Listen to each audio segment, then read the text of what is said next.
वो सोचते हैं कि हम इसी पर्सनैलिटी में हर काम कर दें। नहीं, ऐसा नहीं होगा। नमस्कार मेरे प्यारे कलाकारों, स्वागत है आपका मेरे चैनल एनजी बॉलीवुड में। मेरा नाम है नितिन गोला। तो मेरी दाढ़ी कैसी लग रही है आपको? अच्छी लग रही है? जिनकी भी दाढ़ी होती है, जो दाढ़ी रखते हैं, बड़ी बड़ी करके रखते हैं, बड़े बड़े बाल रखते हैं, करली बाल होते हैं, बहुत प्यार करते हो अपने बालों से। आप भी करते होंगे। इस दुनिया में ऐसा कोई इंसान नहीं है, कोई अभिनेता, कोई अभिनेत्री नहीं है जो अपने बालों से प्यार ना करता हो। लेकिन यहीं एक अभिनेता के लिए एक बात आ जाती है कि उसको किसी भी किरदार के लिए अपने बालों के साथ छेड़खानी करनी पड़ जाती है। देखिए, बाल हमारी सुंदरता का एक हिस्सा ज़रूर है, लेकिन उससे भी कहीं ज़्यादा हम स्क्रीन पे उन बालों के साथ नज़र आते हैं, वो इम्पोर्टेंट है। स्क्रीन पे हमारे बालों का बहुत बड़ा महत्व होता है। अब यहाँ पे मैं आपको बताना चाहूँगा कि काफ़ी सिचुएशन ऐसी आ जाती है आर्टिस्ट के लिए, उसको बालों में कलर करवाना पड़ जाता है। इससे लोग बचते हैं, कहीं बाल में इन्फेक्शन ना हो जाए, ना जाने कौन सा कलर कर दिया जाए। तो इसके लिए बहुत कम आर्टिस्ट एग्री हो पाते हैं। लेकिन जहाँ बात आ जाए गंजे होने की, पीछे नहीं हटना चाहिए। अगर आपका रोल अच्छा है, वो रोल आप ही निभा सकते हो। आप एक भीड़ से अलग हिस्से में हो उस रोल के लिए, तो आपको ये कॉम्प्रोमाइज़ करना पड़ेगा, गंजा होना पड़ेगा। समझे? अभी मेरे को मान लो दाढ़ी से बहुत प्यार है। अगर कोई मुझसे कहे कि ये दाढ़ी साफ़ कर लोगे आप प्लीज़, मैं कहूँगा मैंने काफ़ी टाइम लगाया इसको बढ़ाने में, और ऐसे 2 घंटे के लिए मैं इसको साफ़ कर दूँ, ऐसे कैसे हो सकता है? तो मैं यहाँ पे कर लूँगा क्योंकि ये मेरा काम है, और मैंने कर ली क्योंकि ये मेरा काम है। और काम के साथ कॉम्प्रोमाइज़ करना पड़ेगा, जायज़ कॉम्प्रोमाइज़। अब कोई आपसे बोल दे कि सर इस कैरेक्टर की एक उंगली नहीं है, वो कटवानी पड़ेगी आपको, नहीं, इतना नहीं होता, इतना कोई नहीं करवाता। वीएफएक्स यूज़ हो जाते हैं। अच्छा, दाढ़ी साफ करके क्या हो गया? कोई पहाड़ टूट गया? अरे महीने 2 महीने में फिर आ जाएगी। बड़े बड़े आर्टिस्ट एक रोल के लिए गंजे भी होते हैं, मोटे भी होते हैं, पतले भी होते हैं, और बालों की लटाएं भी बधाते हैं। तो बताओ, क्या आप इतना सा नहीं कर सकते? क्या आप 2 महीने की मेहनत जो आपकी दाढ़ी की है, जिस पे आपकी मेहनत लगी भी नहीं है, सिर्फ आपने उससे दाढ़ी को इग्नोर किया है तो वो बढ़ गई, क्या उसको नहीं हटा सकते? बताइए। कर ली ना मैंने साफ। आपको क्या लगा मैं नहीं करूँगा साफ? मैं अपने काम के लिए सच्चा हूँ।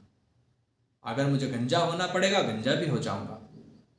लेकिन यहाँ पे आपको ये चीज़ें बदलनी पड़ेंगी।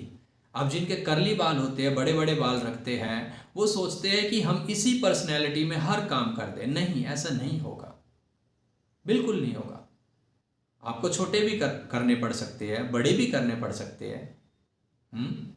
और दाढ़ी की बात रही तो देखो, बहुत से रोल ऐसे होते हैं, मान लो आप एक हिंदू हो, आपको मुस्लिम का कैरेक्टर करना है, और उस कैरेक्टर में बोल दिया जाए कि सर मूंछें काटनी होंगी, फिर क्या करोगे?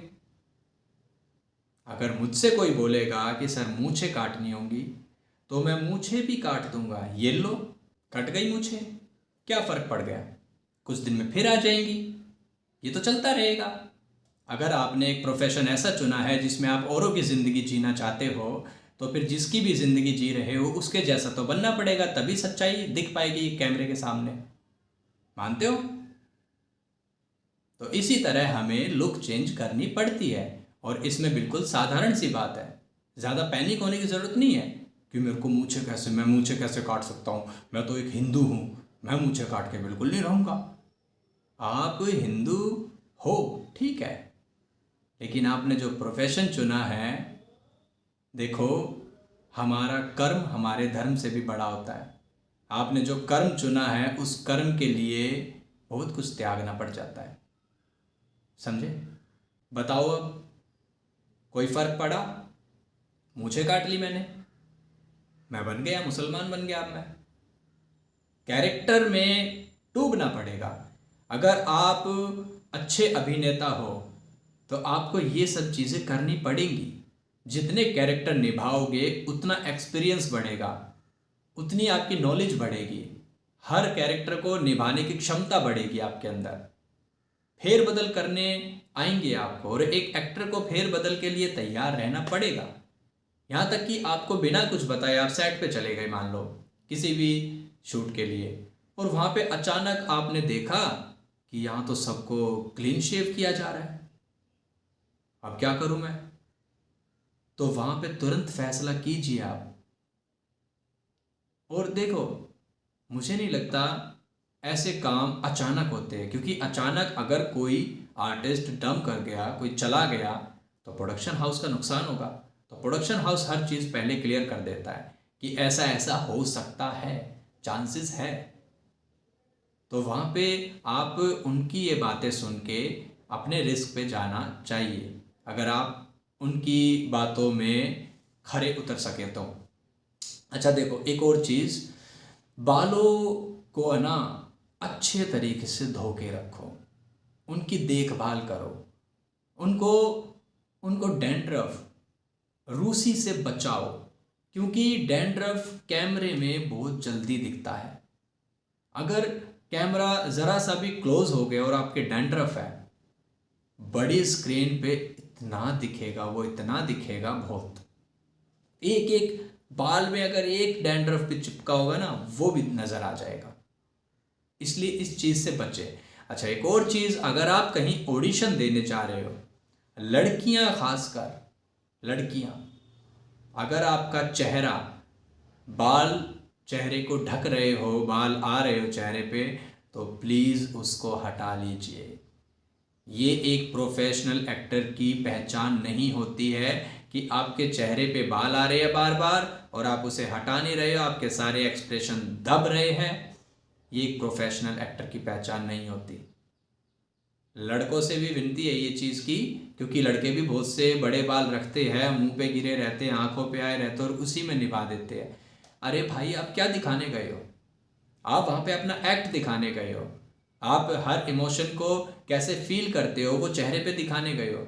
जब उसे ही तुम अपनी दीवानगी से ढक के रखोगे तो कैसे नजर आएगा? तो यहाँ आज के मुद्दे में मुझे इतना ही बताना था कि बालों को अच्छे साफ सुथरे रखो, रूसी से बचाओ। ऑडिशन में बालों को कहाँ कैसे ध्यान रखना है उनका। और दूसरी बात, और ये जो बताया मैंने, कि कहीं भी अगर कोई फेरबदल करना पड़ जाए एक्टर को बालों के दाढ़ी के साथ, तो वो बिल्कुल करना चाहिए जैसे मैंने किया। ठीक है, आशा करता हूँ आपको समझ आया होगा। और एक और वीडियो में मैं शब्दों के ऊपर वीडियो लेके आऊँगा। शब्दों को लेके बहुत से आर्टिस्ट की एक जद्दोजहद होती है। ठीक है, पूरी वीडियो देखने के लिए धन्यवाद मेरे प्यारे कलाकारों। नमस्कार।